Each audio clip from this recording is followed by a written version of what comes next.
All right, this is question 63, and it says you've got this function f of x equals log base e, so natural log of negative x. Remember that logs are inverses of exponential equations, and exponential equations always look like this. And then log base e is it's gonna go up like that, okay?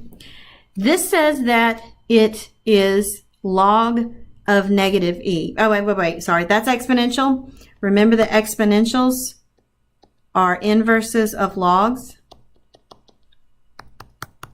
And so you would reflect it around the line of identity, which means that the function that we're actually talking about here is reflected around that.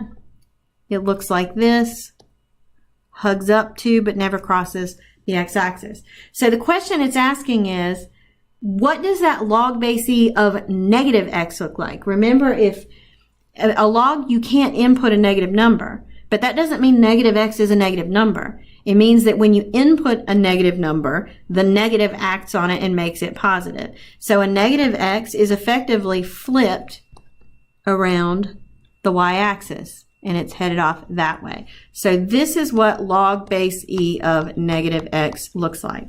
So it wants to know, is it not valid due to the negative sign? That's not true. What it's valid for is negative input, because that negative sign makes them positive. So that is not true.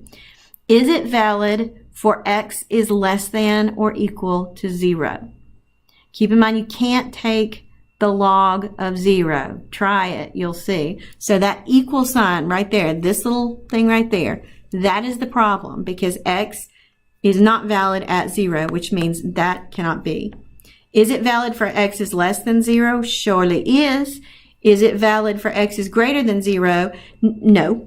And again, it's not valid because we know it's not on that side, but also that or equal sign, that you could rule out immediately. So the answer is C. I will tell you that if you weren't sure, you would go to new. Remember, log base e, which is what that is the same as natural log of negative x.